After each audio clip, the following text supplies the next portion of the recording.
The morning mist hung low over Windsor Castle as Captain James Mitchell adjusted his ceremonial uniform one final time.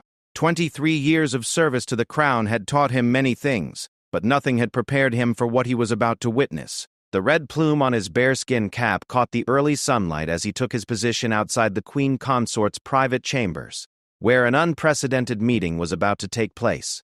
Camilla, Queen Consort, sat rigidly behind her mahogany desk, her fingers drumming impatiently against its polished surface. The morning briefing papers lay scattered before her, but her attention was focused entirely on the woman sitting across from her. Catherine, Princess of Wales, maintained her composure despite the tension that filled the room like a thick fog. "You seem to forget your place in this family." Camilla's voice carried the weight of authority, each word carefully measured.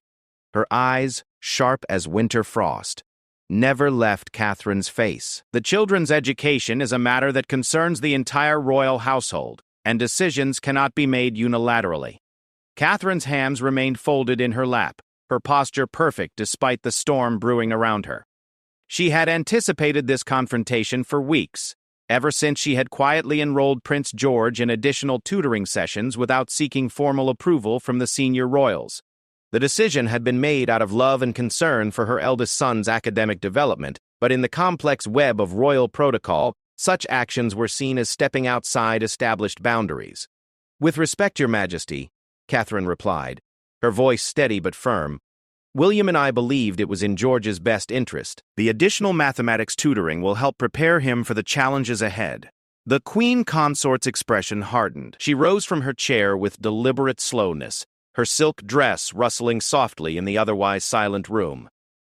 Through the tall windows, the grounds of Windsor stretched endlessly, but the beauty of the landscape seemed lost on both women as they faced each other across an invisible battlefield. "Best interest," Camilla repeated, the words dripping with disapproval. "And who, pray tell, determined what constitutes the best interest of the future king? Certainly not through proper consultation with those who have guided this monarchy for decades." Captain Mitchell stood motionless outside the door, but his trained ear caught every nuance of the conversation within. His jaw tightened imperceptibly as he recognized the undercurrent of the discussion. This wasn't merely about educational decisions. It was about power, hierarchy, and the delicate balance that existed within the royal family. Inside the room, Catherine felt the weight of generations of royal tradition pressing down upon her. She understood the importance of protocol, the necessity of consultation, but she also understood something else entirely: the fierce protective instinct of a mother who would move mountains for her children. "The tutoring sessions have already begun," Catherine said quietly, her blue eyes meeting Camilla's gaze without flinching. "George is responding well to the additional instruction. His confidence in mathematics has improved considerably." Camilla's patience, already worn thin, finally snapped. She moved to the window, her back to Catherine, as she gazed out at the meticulously maintained gardens. The morning light cast long shadows across the room, creating an almost theatrical backdrop for the drama unfolding. "This ends now," the Queen Consort declared, her voice cutting through the air like a blade. "You will cease these unauthorized educational arrangements immediately. Furthermore, you will submit all future plans regarding the children's education for proper review and approval."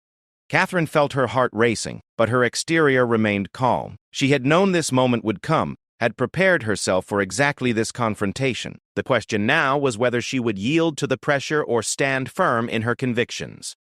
"I'm afraid I cannot agree to that," Catherine said, her words falling like stones into still water, creating ripples that would spread far beyond this room.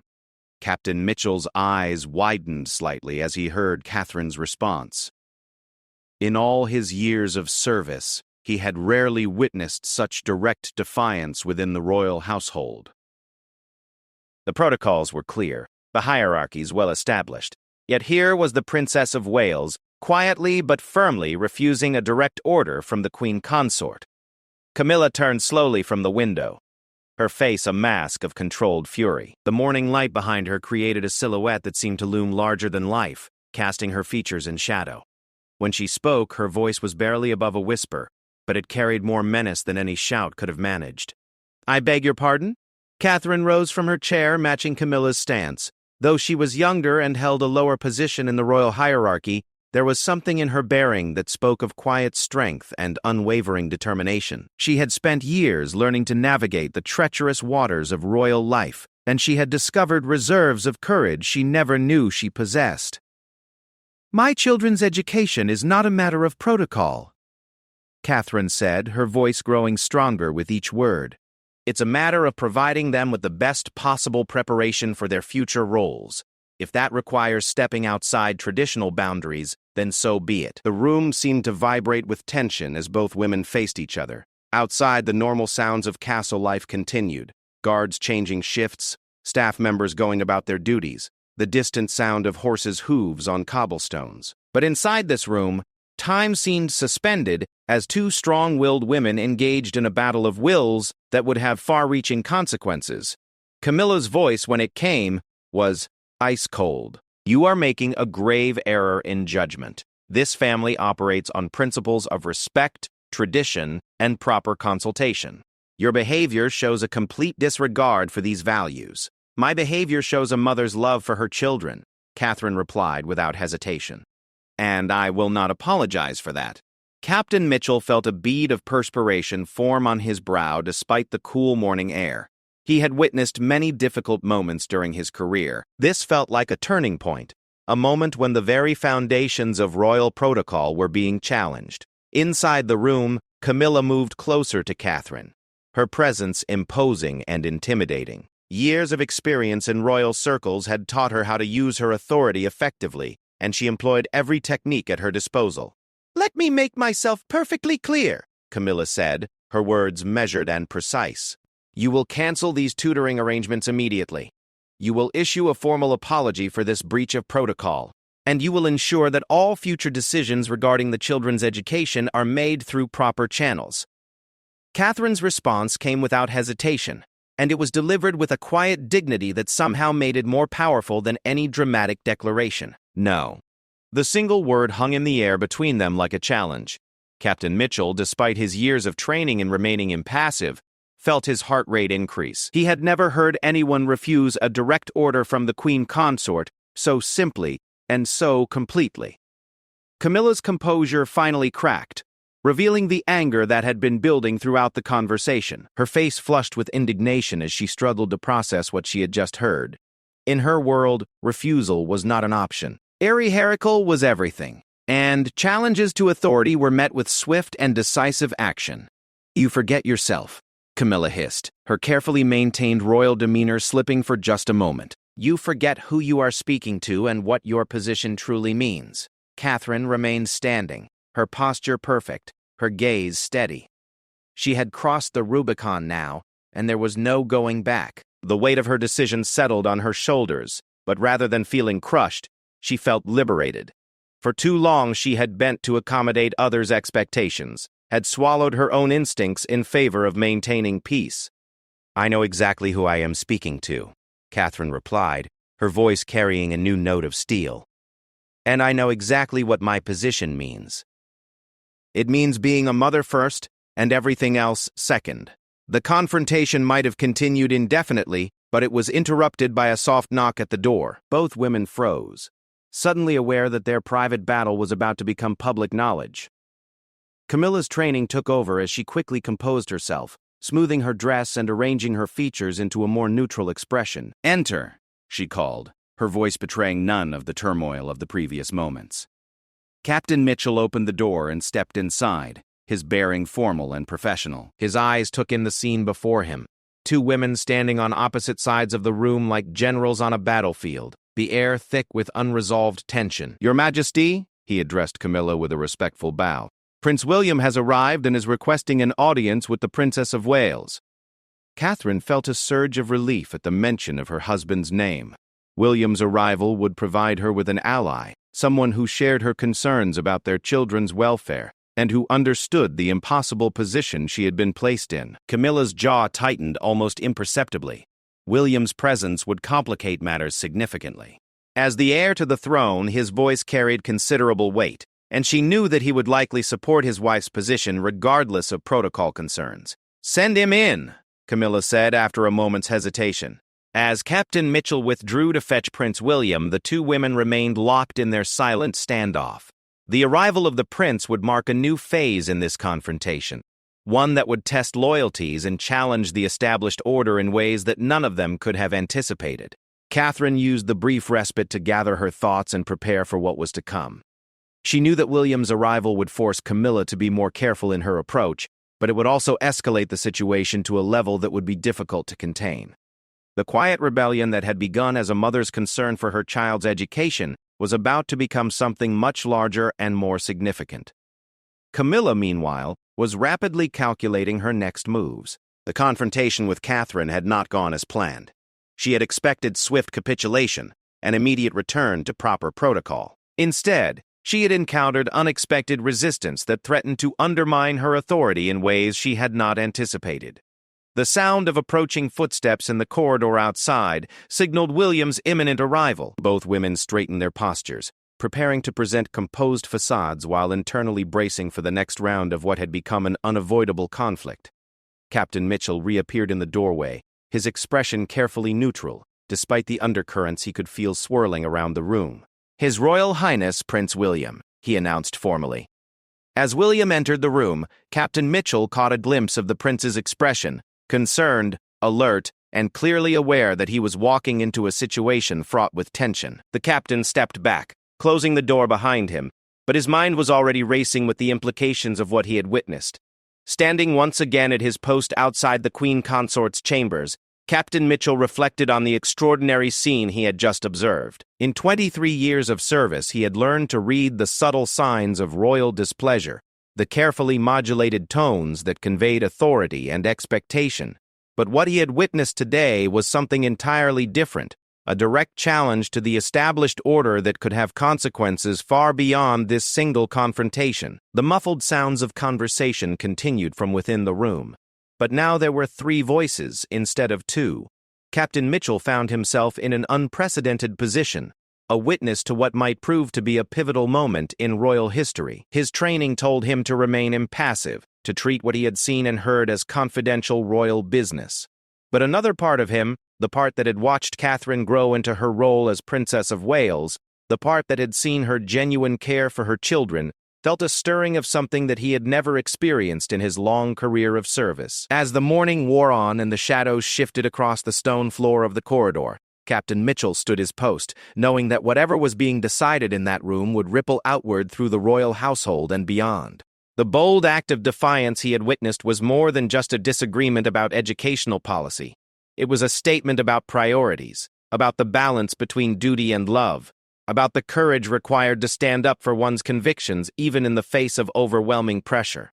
Prince William's entrance into the Queen Consort's chambers brought with it a shift in the very atmosphere of the room. His tall frame filled the doorway momentarily before he stepped inside, his blue eyes immediately assessing the situation with the practiced ease of someone born into a world where reading subtle signs could mean the difference between diplomatic success and disaster.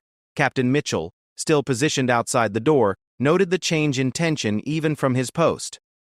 The muffled voices within had taken on different tones, William's deeper voice adding a new dynamic to what had been a battle between 2 determined women. The captain's trained ear picked up the nuances of respect and protocol being carefully observed, even as underlying currents of disagreement continued to flow. Inside the chamber, William moved with the grace that years of royal training had ingrained in him, offering a respectful bow to Camilla while his eyes sought out Catherine's face. What he saw there confirmed his suspicions that he had walked into the middle of a significant confrontation. His wife's composed exterior couldn't quite hide the steel in her spine, or the determined set of her jaw. "Your Majesty," William addressed Camilla formally, then turned to Catherine. "I understand there's some discussion about the children's educational arrangements." Camilla's response was immediate and measured, her voice carrying the authority of her position. "Prince William, I'm grateful you're here. Perhaps you can help your wife understand the importance of following proper protocol when making decisions that affect the future king." William's expression remained neutral, but those who knew him well would have recognized the slight tightening around his eyes that indicated his protective instincts had been triggered. He had spent years watching Catherine navigate the complex waters of royal life, had seen her sacrifice her own preferences time and again for the sake of duty and protocol. The idea that she was being criticized for making decisions about their children's welfare did not sit well with him. "What exactly are we discussing?" William asked, his tone carefully modulated to show respect while making it clear he intended to understand the full situation before reaching any conclusions. Catherine spoke before Camilla could respond, her voice steady and clear. "I enrolled George in additional mathematics tutoring. The Queen Consort believes this was done without proper consultation and wants the arrangement terminated immediately." William's reaction was subtle but telling. His posture shifted almost imperceptibly, his weight moving forward onto the balls of his feet in a way that suggested readiness for action. It was a stance that Captain Mitchell, watching from outside, would have recognized from his military training. The position of someone preparing to defend what they valued most. "The tutoring was discussed between Catherine and myself," William said, his words carrying quiet authority. "We both agreed it was in George's best interest. I fail to see how this constitutes a breach of protocol." Camilla's eyes flashed with irritation. The arrival of Prince William had complicated her position significantly. As the heir to the throne, his word carried enormous weight, and his clear support for his wife's actions undermined her authority in ways that would be difficult to counter directly. "The point," Camilla replied, her voice tight with controlled frustration, "is that educational decisions for the future king require broader consultation. This family operates on principles of collective wisdom and shared responsibility. Individual decisions, however well-intentioned, cannot be allowed to supersede established procedures." William's response revealed the depth of his understanding of both royal protocol and his own position within it.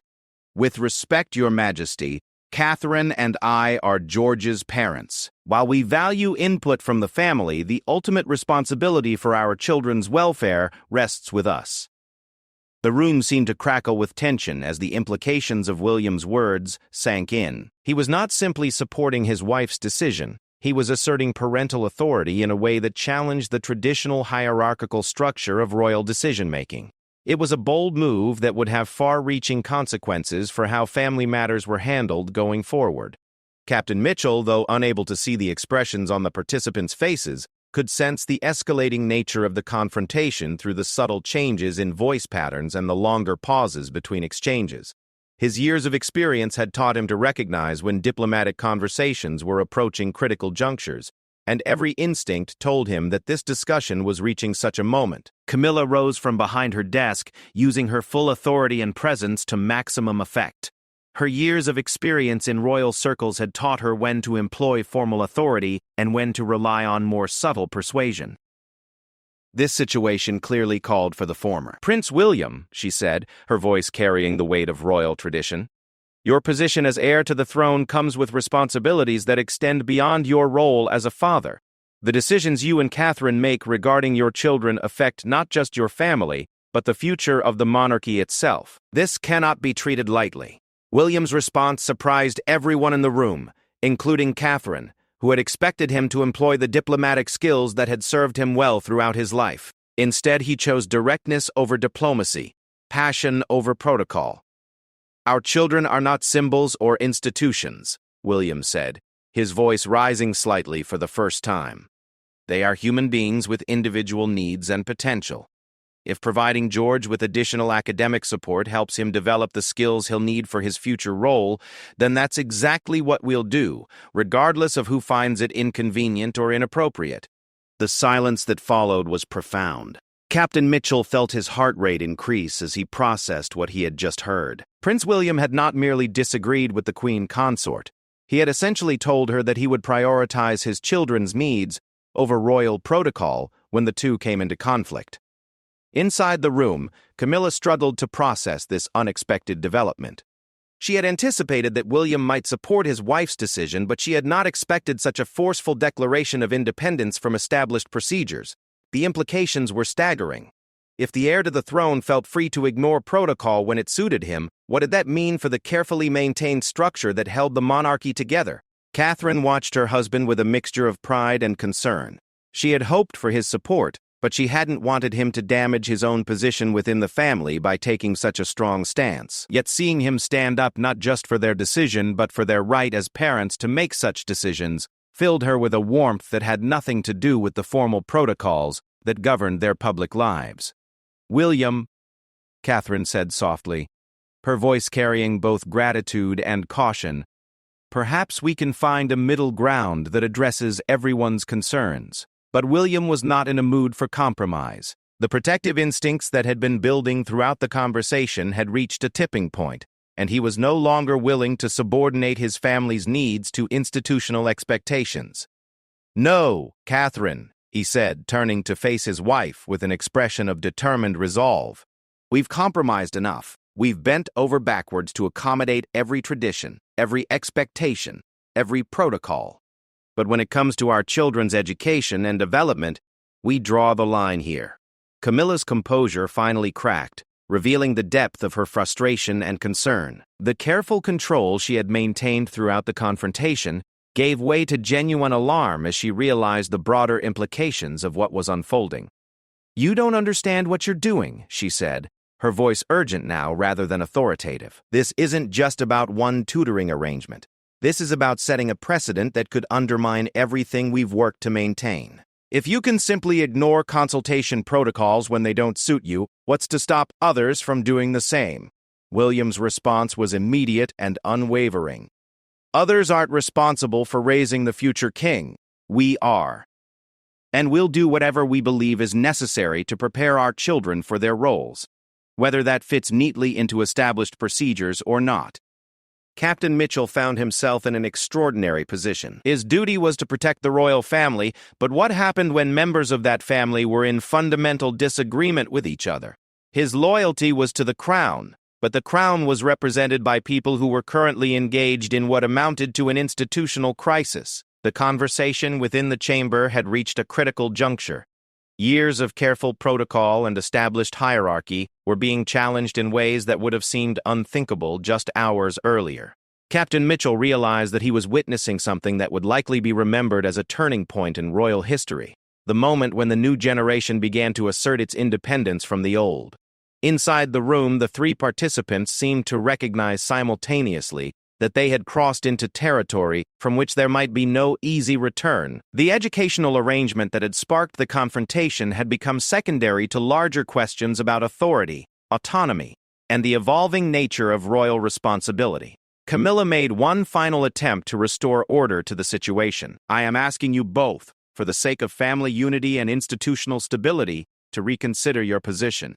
Cancel the tutoring arrangement, follow proper procedures for future decisions, and let us move forward together." Catherine and William exchanged a look that spoke volumes about their relationship and their shared values. In that moment of silent communication, they reached a decision that would define not just this confrontation, but their approach to royal life going forward. William spoke for both of them, his voice calm but absolutely final. "The tutoring continues. Our children's education will be our responsibility and our decision. If that creates problems for the institution, then the institution will have to adapt." The impact of these words was immediate and profound. Camilla sank back into her chair, the weight of what had just occurred settling on her shoulders. She had not simply lost an argument about educational policy, she had witnessed a fundamental shift in the balance of power within the royal family. Catherine felt a mixture of relief and apprehension. The stand they had taken was necessary and right, but it would have consequences that would extend far beyond this room. She knew that their decision would be scrutinized, criticized, and debated, but she also knew that it was the right choice for their family. William placed a protective hand on Catherine's shoulder, a gesture that spoke of solidarity and shared purpose. They had chosen their children's welfare over institutional expectations, and they would face whatever consequences resulted from that choice together. Captain Mitchell, still maintaining his post outside the chamber, found himself grappling with conflicting loyalties and uncertain protocols. His duty was to serve and protect the royal family, but what did that mean when the family was divided against itself? As the sounds of departure came from within the room, he prepared himself for what would undoubtedly be a challenging period ahead. The confrontation was ending, but its effects were just beginning. The bold act of defiance that had started with a simple educational decision had evolved into something much larger, a declaration of independence that would reshape relationships within the royal family and potentially alter the institution itself. Captain Mitchell straightened his shoulders and prepared to face whatever came next, knowing that his role as protector might be tested in ways he had never imagined. The heavy oak door of the Queen Consort's chambers closed with a soft thud that seemed to echo through the corridor like the final note of a dramatic symphony. Captain Mitchell watched as Prince William and Catherine walked away together, their pace measured but purposeful, their heads held high despite the storm they had just weathered. The conversation between them was conducted in low, urgent tones that spoke of shared concern and mutual support. As their footsteps faded down the long corridor, Captain Mitchell remained at his post, but his mind was racing with the implications of what he had witnessed. In 23 years of service, he had never seen such a direct confrontation between senior members of the royal family. The reverberations of this morning's events would spread through the palace like ripples on a pond, touching everyone who lived and worked within its walls. Inside her chambers, Camilla sat alone in the gathering silence, her carefully composed facade finally allowing cracks to show. The morning light streaming through the tall windows seemed harsher now, illuminating not just the ornate furnishings but also the stark reality of what had just occurred. For the first time in years, her authority had been challenged, not just questioned, but openly defied by the future king and queen. She rose from her chair with movements that betrayed her inner turmoil, walking to the window where she could observe the palace grounds below. Gardeners went about their work with the same methodical precision they had shown for decades. Groundskeepers maintained the perfect lawns with practiced efficiency, and guards changed shifts with clockwork regularity. The visible world of the palace continued its orderly progression, but Camilla knew that beneath the surface, everything had changed. Her reflection in the window glass showed a woman who had built her position through careful navigation of royal protocols and patient accumulation of influence. She had learned to work within the system, to build consensus rather than demand compliance. But the confrontation with Catherine and William had exposed the limits of such an approach when dealing with people who were willing to prioritize their personal convictions over institutional harmony. The telephone on her desk buzzed softly, its discreet tone cutting through her troubled thoughts. She moved to answer it, her training automatically restoring her composed demeanor despite her inner turmoil. "Your Majesty," came the voice of her private secretary. "I have Sir Edmund Hartwell on the line. He's requesting an urgent audience regarding this morning's meeting." Camilla's jaw tightened slightly. Sir Edmund was the palace's chief protocol officer, a man whose entire career had been built on maintaining the delicate balance of royal procedures and hierarchies. If he was requesting an urgent meeting, it meant that word of the confrontation had already begun to spread through the palace's administrative corridors. "Send him up immediately," she replied, her voice betraying none of the weariness she felt. Meanwhile, Captain Mitchell had begun to notice subtle changes in the atmosphere of the palace. Staff members moved with a different energy. Their conversations seemed more hushed and urgent, and there was an undercurrent of tension that hadn't existed just hours earlier. As someone who had spent decades observing the rhythms of royal life, he could sense when something significant had disturbed the usual order. A young page approached him with obvious nervousness, carrying a sealed envelope marked with the royal cipher. "Captain Mitchell, sir," the boy said, his voice barely above a whisper. "This came from the Prince of Wales's private office. I was told to deliver it to you personally." Captain Mitchell accepted the envelope with a neutral expression, but his mind immediately began calculating possibilities. Direct communication from Prince William's office was unusual and suggested that the morning's events were having consequences that extended beyond the immediate participants. He broke the seal carefully and read the brief message within. The contents were formal but carried an underlying urgency that made his pulse quicken. Prince William was requesting a private meeting with him at his earliest convenience to discuss matters of mutual concern regarding family security protocols. The implications were staggering. If the Prince of Wales was reaching out to him directly, it suggested that the confrontation with Camilla had created security concerns that required immediate attention. Captain Mitchell's mind raced through the possibilities: threats to family unity, potential breaches in protocol that could affect protective procedures, or perhaps something even more serious. Sir Edmund Hartwell's arrival at the Queen Consort's chambers was announced with the same formal precision that characterized all palace interactions, but Captain Mitchell could see the tension in the older man's bearing. Sir Edmund had served the royal family for over 30 years, and his expertise in protocol matters was unquestioned. His worried expression suggested that he viewed the morning's events as a significant threat to institutional stability. "Your Majesty?" Sir Edmund said as he entered Camilla's chambers, his bow precise but his face grave. "We need to discuss the implications of this morning's events. The entire household is aware that something significant has occurred." Camilla gestured for him to take a seat, her movements controlled but tense. "What exactly are you hearing?" Sir Edmund's response revealed the extent to which the confrontation had already disrupted normal palace operations. Staff members are asking questions about changes in protocol. The Prince of Wales's office has been making inquiries about security arrangements that suggest a fundamental shift in family dynamics. Most concerning, there are rumors that decisions affecting the line of succession are being made without proper consultation. The weight of these words settled over the room like a heavy blanket.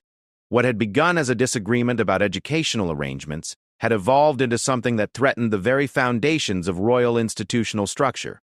"The precedent is the issue," Sir Edmund continued, his voice betraying years of experience with similar crises.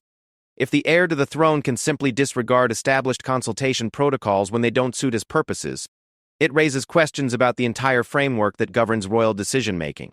Camilla nodded slowly, recognizing the truth in his assessment. The monarchy's strength had always depended on its ability to maintain consistency and stability through adherence to established procedures. When those procedures were challenged or ignored, the institution itself was weakened. "What do you recommend?" she asked, though she suspected she already knew what his answer would be. "Damage control," Sir Edmund replied immediately. "We need to find a way to restore proper protocol without creating a public spectacle.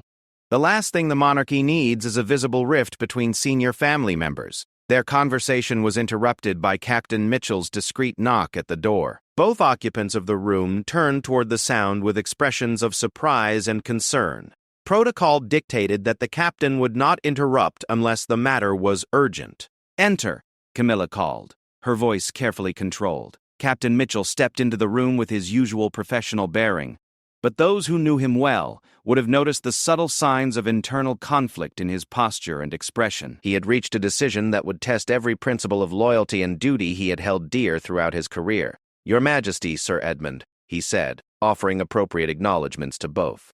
"I apologize for the interruption, but I believe there are security concerns that require immediate attention." Sir Edmund's eyebrows rose at this unexpected development. Security concerns arising from family disagreements were rare and typically indicated that situations had escalated beyond normal institutional boundaries. "What kind of security concerns?" Camilla asked, her voice sharp with alarm. Captain Mitchell had spent the past hour wrestling with conflicting loyalties and professional obligations. His duty was to protect the royal family, but what happened when protecting one member of the family might require taking action that could be seen as defying another? The answer had come to him gradually as he reflected on what he had witnessed and the message he had received from Prince William's office. "The confrontation this morning has created an unstable dynamic within the family structure," he said, choosing his words carefully. "When senior family members are in fundamental disagreement about authority and decision-making protocols, it creates vulnerabilities that extend beyond the immediate participants." His words carried implications that both Camilla and Sir Edmund immediately understood. A divided royal family was not just an internal problem, it was a potential security risk that could be exploited by those who wished to undermine the monarchy itself. "Are you suggesting that our family disagreement poses a security threat?" Camilla asked, her tone indicating both disbelief and growing concern. Captain Mitchell's response revealed the depth of his understanding of royal protection and the various forms that threats could take. Internal division creates opportunities for external exploitation. If word of this morning's confrontation reaches the press or other interested parties, it could be used to generate negative publicity or create additional pressure on family members. More importantly, it could affect the trust and communication that are essential for effective protection. The room fell silent as both Camilla and Sir Edmund absorbed the implications of his assessment. They had been focused on the institutional aspects of the confrontation, but they had not fully considered how it might affect the practical aspects of royal security. "What are you recommending?" Sir Edmund asked, his voice betraying his recognition that they were entering uncharted territory. Captain Mitchell's response would surprise them both and set in motion events that would test the very foundations of royal loyalty and duty. "I believe the security of the royal family, particularly the Prince and Princess of Wales and their children, requires that we support their decision regarding educational arrangements. Any attempt to force compliance through pressure or manipulation could create resentment and mistrust that would compromise our ability to protect them effectively." The implications of his words hit both listeners like a physical blow. Captain Mitchell was not simply offering a security assessment. He was taking sides in the family conflict, choosing to support Catherine and William's position over Camilla's authority. "Captain Mitchell," Sir Edmund said, his voice heavy with warning, "you are stepping far beyond your authority.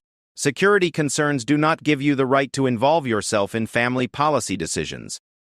But Captain Mitchell had made his choice, and he was prepared to face the consequences. "With respect, Sir Edmund, my primary responsibility is the protection of the royal family. If I believe that certain actions or policies threaten that protection, I have an obligation to speak out, regardless of the political implications." Camilla stared at him with a mixture of shock and growing anger. The morning's confrontations had already challenged her authority in unprecedented ways, and now her own security chief was essentially telling her that her approach to family governance was creating dangers that required his intervention.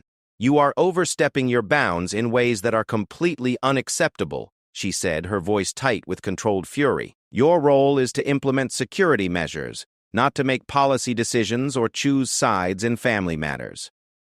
Captain Mitchell's response revealed the depth of his conviction and the careful thought that had gone into his decision. "Your Majesty, I have served this family faithfully for 23 years.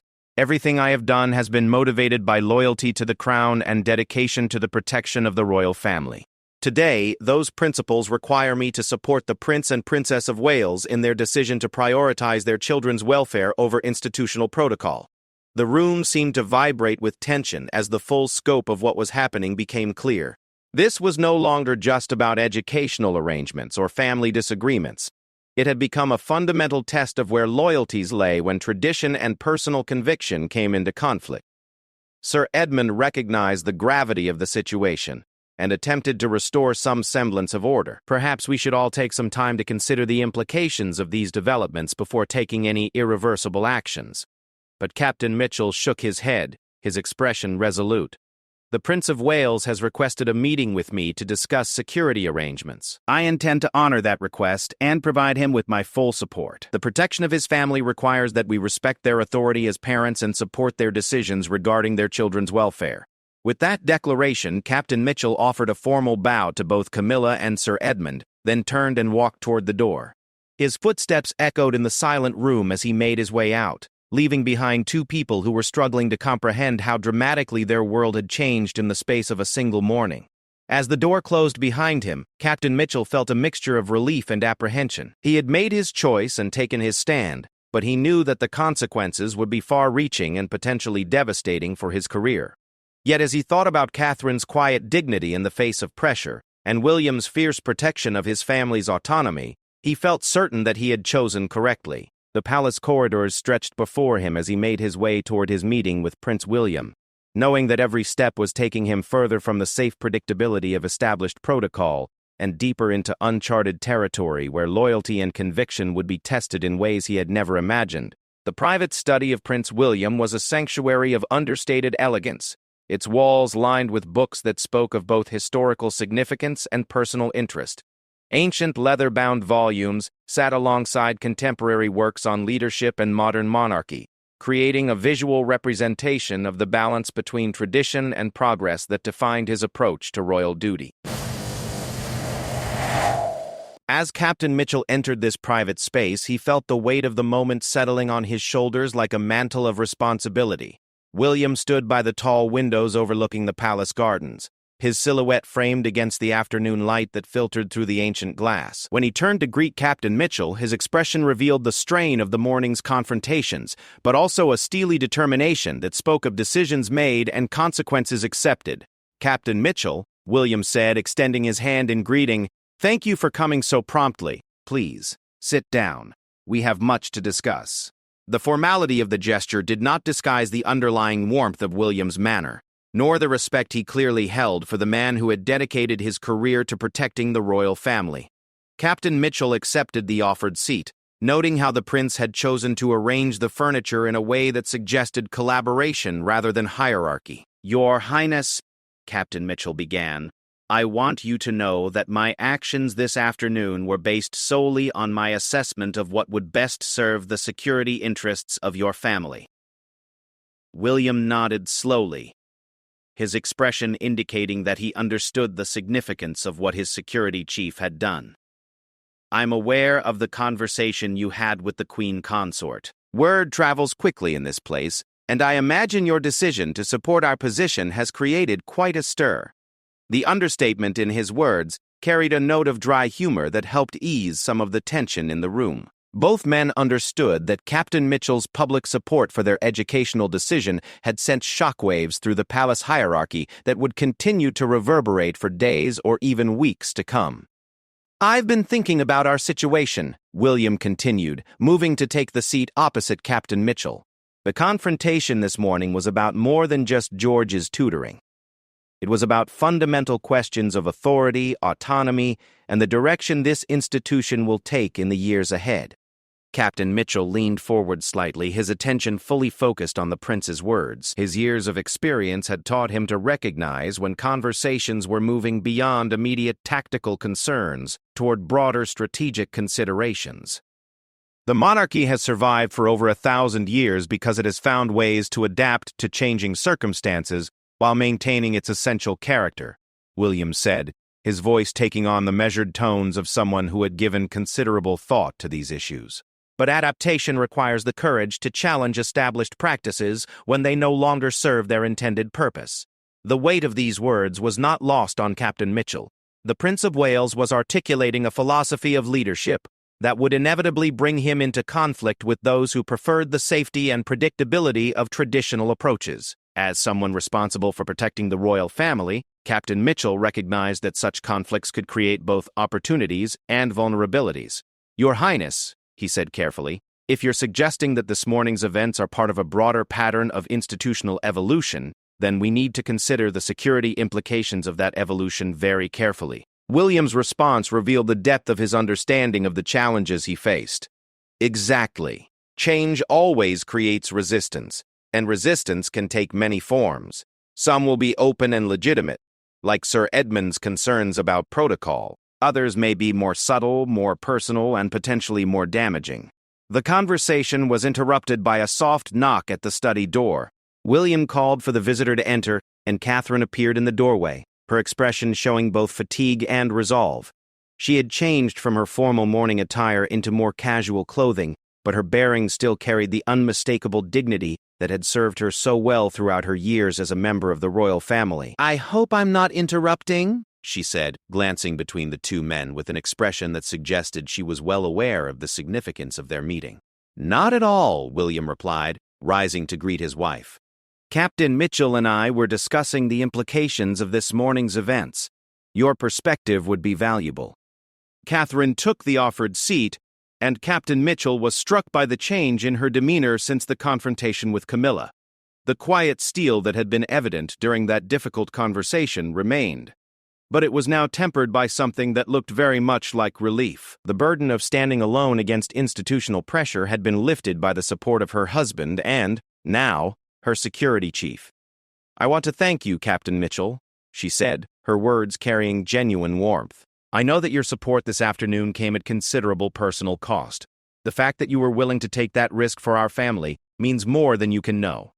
Captain Mitchell felt a flush of pride at her words, but he also felt compelled to clarify his motivations.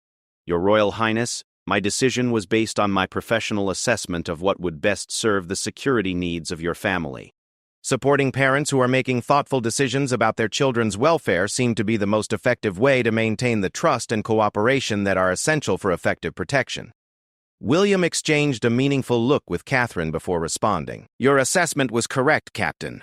But I think we all understand that the situation has evolved beyond the immediate question of George's education. The precedent we've set this morning will be tested again, probably sooner rather than later. The prince's words carried an ominous undertone that caused Captain Mitchell's protective instincts to sharpen. "What kind of testing are you anticipating, Your Highness?" Catherine answered before William could respond, her voice carrying a note of weary experience. "The Queen Consort is not someone who accepts defeat gracefully.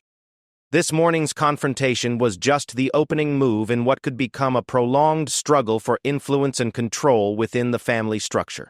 Her assessment proved to be more prescient than any of them could have imagined. Even as they spoke, events were being set in motion that would test their resolve and Captain Mitchell's loyalty in ways that none of them had anticipated. In another part of the palace, Sir Edmund Hartwell was conducting his own series of urgent meetings. The protocol chief had recognized immediately that the morning's events represented a fundamental challenge to the institutional structure he had spent his career maintaining. His response was swift, systematic, and designed to reassert traditional hierarchies before they could be further eroded. His first stop was the office of Lady Margaret Thornton, the Queen Consort's senior lady-in-waiting and a formidable figure in palace circles. Lady Margaret had served the royal family for over 20 years, and her influence extended far beyond her official duties. She was known for her fierce loyalty to established traditions and her equally fierce resistance to changes that threatened institutional stability. "Sir Edmund," Lady Margaret said as he entered her elegantly appointed office, "I've been expecting you. The entire household is buzzing with rumors about this morning's events." Sir Edmund wasted no time on pleasantries. "The situation is more serious than rumors suggest. We're facing a direct challenge to the consultation protocols that govern family decision-making. If left unchecked, this could fundamentally alter the balance of authority within the monarchy." Lady Margaret's expression hardened as she absorbed the implications of his words. As someone who had devoted her life to serving the institution of monarchy, she viewed any challenge to established procedures as a threat to everything she held dear. "What exactly are we dealing with?" she asked, her voice sharp with concern. Sir Edmund's response painted a picture of institutional crisis that alarmed even someone of Lady Margaret's experience. "The Prince and Princess of Wales have essentially declared their independence from family consultation protocols. Worse, they've convinced Captain Mitchell to support their position, which means they have the backing of the security apparatus." The mention of Captain Mitchell's defection struck Lady Margaret like a physical blow. The security chief's loyalty had been considered unquestionable, and his decision to support William and Catherine represented a shift in palace dynamics that threatened everything she understood about institutional hierarchy. "How do you propose we respond?" she asked, her mind already racing through possibilities and contingencies. Sir Edmund's answer revealed the depth of his concern and the lengths to which he was prepared to go to restore traditional order. "We need to demonstrate that actions have consequences. Captain Mitchell's insubordination cannot be allowed to stand, and the Prince and Princess of Wales need to understand that their behavior has created problems that extend far beyond their immediate family." Meanwhile, back in William's study, Captain Mitchell was beginning to understand the full scope of what his decision might require. The prince had outlined his vision for a more modern, responsive monarchy, one that could balance tradition with the practical needs of contemporary royal life. It was an inspiring vision, but it was also one that would inevitably create powerful enemies within the established system. "The question," William said, his voice taking on the tone of someone preparing for battle, "is whether we have the courage to see this through to its logical conclusion. Half measures and compromises will only create more problems without solving the fundamental issues." Catherine nodded in agreement, her expression showing both determination and concern. "We knew this day would come eventually. The question was never whether we would have to choose between institutional expectations and our family's needs. The question was when we would find the courage to make that choice openly." Captain Mitchell felt the weight of history settling around them. He was witnessing what might prove to be a pivotal moment in royal evolution, a time when fundamental questions about authority, duty, and the balance between personal conviction and institutional loyalty were being decided. His role in these events would likely be remembered long after the immediate crisis had passed. "Your Highnesses," he said, his voice carrying the gravity of someone making a momentous commitment, "whatever challenges arise from this situation, you can count on my complete support. The protection of your family and the advancement of your vision for the monarchy will be my priority regardless of the consequences." William's response carried both gratitude and warning. "Thank you, Captain. But you should understand that the consequences may be more severe than any of us can anticipate. We're not just challenging a few outdated protocols. We're questioning the fundamental assumptions that have governed royal life for generations."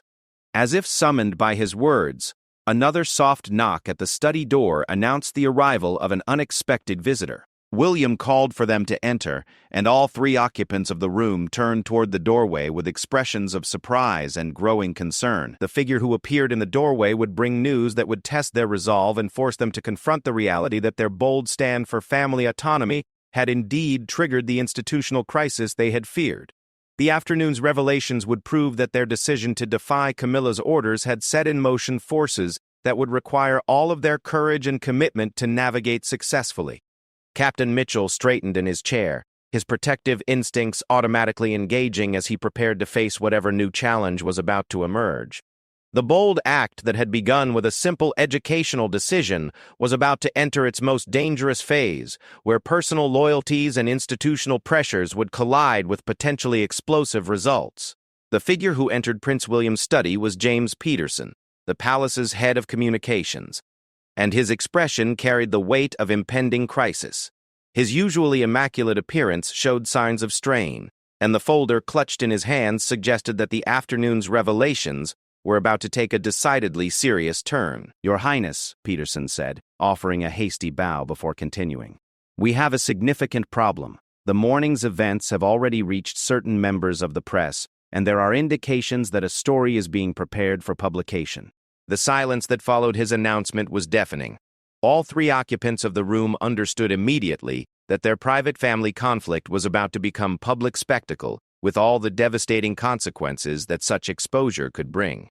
Captain Mitchell felt his protective instincts surge as he contemplated the security implications of negative press coverage. William's reaction was swift and controlled. What exactly do we know about the leak and the proposed story? Peterson opened his folder with trembling hands, revealing a collection of notes and preliminary reports that painted a disturbing picture. The information appears to have come from multiple sources within the palace staff. Someone has provided details about the confrontation with the Queen Consort, Captain Mitchell's intervention, and what's being characterized as a rebellion within the royal household.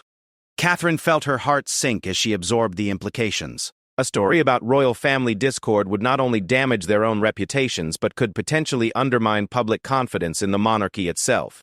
The simple decision to provide additional tutoring for their son had evolved into an institutional crisis with national implications. "How much time do we have?"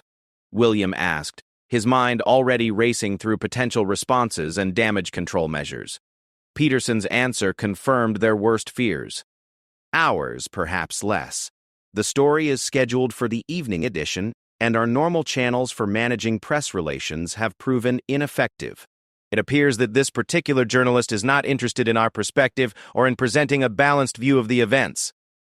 Captain Mitchell's training had included extensive work with press relations and public security, and he understood immediately that they were facing a perfect storm of negative publicity. Who has access to the information that's been leaked? We need to identify the source if we're going to prevent future breaches. Peterson's expression grew even more grave. That's where things become particularly problematic. The leaked information includes details that were known only to a very limited number of people. Either we have multiple sources providing information, or someone with very high-level access has decided to undermine your position. The implication hung in the air like a sword waiting to fall. If someone within their inner circle was actively working against them, it suggested that the morning's confrontation had triggered retaliatory measures that went far beyond simple disagreement about family policy. William stood and moved to the window, his bearing tense as he contemplated the unfolding crisis. "James, I want you to contact the newspaper's editor directly. Arrange an immediate meeting. We're going to provide our own version of events before their story goes to print." Catherine's response revealed her understanding of media dynamics and the challenges they faced. "William, they're not going to be interested in hearing our side. This story is too valuable to them as it stands. A royal family in conflict generates far more interest than a balanced discussion of educational policy. Her assessment proved to be entirely accurate, as Peterson's next revelation demonstrated. I've already attempted to reach the editor, Your Highness. They've declined to meet and have indicated that they consider their story to be complete and accurate. Captain Mitchell had been listening to this exchange with growing alarm, his mind calculating the security implications of hostile press coverage. Your Highnesses, we need to consider the possibility that this press leak is part of a coordinated effort to undermine your position. The timing and the sources suggest a level of organization that goes beyond simple gossip. His words crystallized the fears that had been building in all of their minds. What they were facing was not merely a family disagreement that had gotten out of hand. It was a systematic campaign designed to force them back into compliance with established hierarchies. The study door opened again, this time without the courtesy of a knock, and Sir Edmund Hartwell entered, with the bearing of someone delivering an ultimatum. His presence in William's private study without invitation was itself a breach of protocol that spoke volumes about the escalating nature of the crisis. Your Highness, Sir Edmund said, his voice carrying formal authority, I've been asked to inform you that the Queen Consort requests your immediate presence for a family meeting. The situation has developed beyond individual concerns and now requires institutional response. William's reaction was immediate and uncompromising. Sir Edmund, you'll need to inform the Queen Consort that Catherine and I will be happy to meet with her at a mutually convenient time to discuss these matters. However, we will not be summoned like errant children to answer for decisions we made as parents and as senior members of this family. The protocol chief's expression revealed his shock at this continued defiance. Your Highness, I don't think you understand the gravity of the situation. The press story threatens to cause significant damage to the monarchy's reputation. Immediate action is required to contain the crisis. Catherine spoke before William could respond, her voice carrying quiet steel. Sir Edmund, we understand the situation perfectly. What you're asking us to do is abandon our principles and accept blame for a crisis that was created not by our actions, but by the overreaction to those actions. Captain Mitchell watched this exchange with growing recognition that battle lines were being drawn that would define the future structure of the royal family. His role as protector was about to be tested in ways that had nothing to do with physical security and everything to do with institutional loyalty. Sir Edmund, Captain Mitchell said, his voice carrying unexpected authority. I believe the Prince and Princess of Wales have made their position clear. Perhaps it would be more productive to focus on managing the actual crisis rather than trying to assign blame for it. The protocol chief turned toward Captain Mitchell with an expression of barely controlled fury. Captain, you continue to exceed your authority in ways that are completely unacceptable. Your role is security, not policy, and certainly not choosing sides in family disputes. Captain Mitchell's response surprised everyone in the room, including himself. My role is protecting this family, Sir Edmund, and right now the greatest threat to their security comes not from external sources, but from internal attempts to undermine their authority and autonomy as parents and as senior royals. The confrontation between the two men crystallized the larger struggle that was taking place throughout the palace. On one side stood those who believed in the primacy of established protocols and institutional hierarchy. On the other stood those who believed that the monarchy's survival depended on its ability to adapt and evolve with changing circumstances. Sir Edmund made one final attempt to restore traditional order. Captain Mitchell, you are relieved of your duties, effective immediately. Your insubordination and interference in family matters have made your continued service impossible. The words hit the room like a physical blow. Captain Mitchell felt 23 years of loyal service being swept away in a single sentence, but he also felt a strange sense of liberation. His choice had been made, and he was prepared to accept the consequences. William's reaction was swift and decisive. Sir Edmund, you do not have the authority to dismiss Captain Mitchell. He serves at my pleasure, and I am completely satisfied with his performance and his judgment. The protocol chief's composure finally cracked completely. Your Highness, this entire situation has spiraled completely out of control. You're protecting a security chief who has openly defied senior royal authority. You're refusing to participate in crisis management. You're allowing a damaging story to proceed to publication without any attempt at damage control. This is not leadership. It's institutional suicide. Catherine's response revealed the depth of her transformation throughout this extraordinary day. Sir Edmund, what you call institutional suicide, we call institutional evolution. The monarchy will survive and thrive not by clinging to outdated protocols, but by demonstrating that it can balance tradition with the practical needs of modern royal life. As if summoned by the intensity of the confrontation, the study door opened one final time, and Lady Margaret Thornton appeared with an expression that left no doubt about her mission. Her presence, combined with Sir Edmund's, represented the full weight of palace establishment opposition to the changes that William and Catherine were attempting to implement. "Your Highnesses," Lady Margaret said, her voice carrying decades of accumulated authority, "this situation has gone far enough. The damage being done to institutional stability requires immediate corrective action. You have a choice: conform to established protocols and participate in appropriate damage control, or face the consequences of continued defiance." The ultimatum hung in the air like a challenge to single combat. William and Catherine exchanged a look that spoke volumes about their relationship and their shared commitment to the path they had chosen. Captain Mitchell straightened his shoulders, preparing to stand with them regardless of the personal cost. William's response would define not just this crisis, but the future direction of his eventual reign. "Lady Margaret, Sir Edmund, I appreciate your concerns about institutional stability. However, Catherine and I have made our decision. We will continue to prioritize our children's welfare and our family's autonomy. We will work with appropriate press representatives to present our perspective on recent events. And we will maintain our confidence in Captain Mitchell's service and judgment." He paused, allowing the full weight of his words to settle before continuing. "What we will not do is abandon our principles or accept responsibility for a crisis that was manufactured by those who refuse to accept that the monarchy must evolve to survive. Our children's education will remain our responsibility and our decision. Captain Mitchell will continue to serve as our security chief with our complete confidence, and we will face whatever consequences arise from these decisions together as a family." Captain Mitchell felt a surge of pride and determination as he listened to their declaration. His bold act of defiance had indeed shown his support for Catherine's position, but it had also revealed something larger. The courage required to stand for principles even when doing so came at great personal cost. "Your Highnesses," he said, his voice carrying the weight of 23 years of loyal service, "you have my complete support, whatever comes next." As the afternoon shadows lengthened across the palace grounds, the confrontation in William's study drew to its conclusion. Sir Edmund and Lady Margaret departed with expressions that promised continued resistance, but William, Catherine, and Captain Mitchell remained, bound together by shared conviction and mutual respect. The press story would indeed be published that evening, creating headlines and speculation that would dominate news cycles for weeks to come. But the three people in that study had achieved something perhaps more valuable than positive publicity.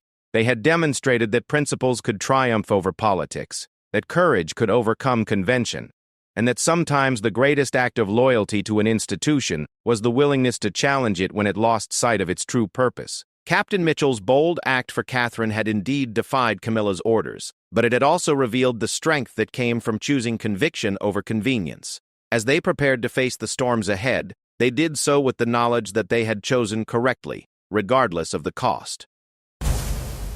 The Royal Guard's defiance had become something larger, a declaration that the future of the monarchy lay not in rigid adherence to outdated protocols, but in the wisdom to adapt and evolve while maintaining the essential values that had sustained the crown for over a millennium.